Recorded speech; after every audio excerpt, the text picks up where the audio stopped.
That animal in particular, I guess I've come to regard it as a special animal in my opinion. But prior to that, no, not particularly. I am fascinated. They're such an amazing animal that they're completely independent and just all by themselves in secret out in the wild. As a, am I a cat person? I think that's the question we were getting to.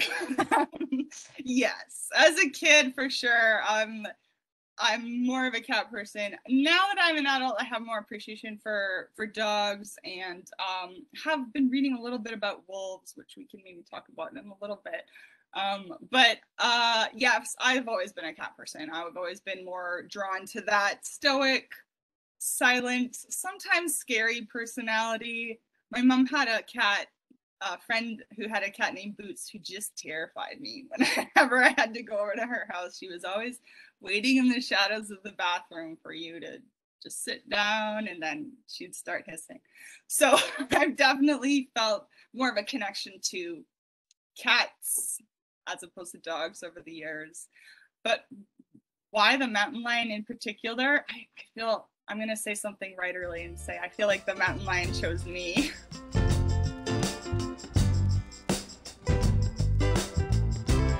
But I just thought, what would I do if I was a mountain lion? I guess a little bit of a desire to live your human life and this sort of notion of living a fun life in the wild, just hunting deers. And it's a tough time. It doesn't seem like I would actually myself enjoy it, but it was super fun to imagine. So I think part of the motivation was my interest in trying that experiment out, trying to view things from the perspective of a mountain lion.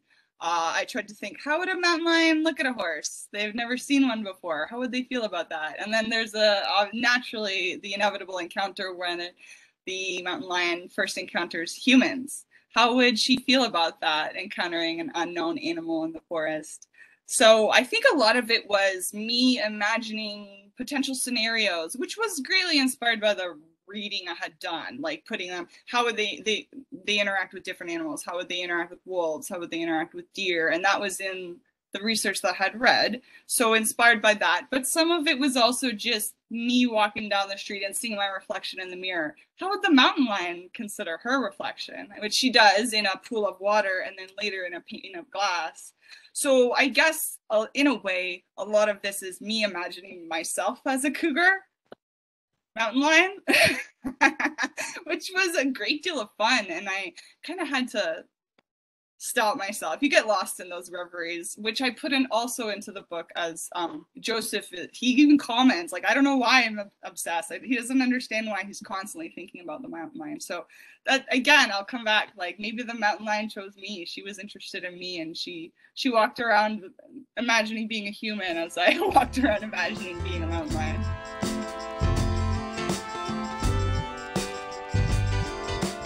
So I started it a while ago, and I worked on other things. I was working on short stories and stuff like that. But finally, 2015, I was like, okay, here's finally when I'm going to let people read it, which again, like I said earlier, maybe should have happened earlier. But I was just, even though I had been to that writing program, it was still hard to send it to even friends to see what they had to say about it.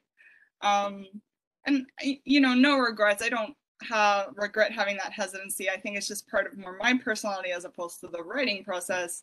But finally in 2015, and once I started getting people to read it and then sending it away for, some more professional opinions, that's when it really started to take shape, which is why my comment earlier about it's so important to show your work. Like, it's not about, oh, I don't think this is good. It's not about that. It's like, start testing it against other readers, because sure, you're writing it for yourself, but you're writing it to be read as well. So I think my process that I consider now that was super educational from my first book is just to be less concerned about it not being good in the initial stages, because there's a far ways to go once you produce that first or second or 18th draft. There's still a bit of ways to go. So it's been fun. It's definitely been a fun process.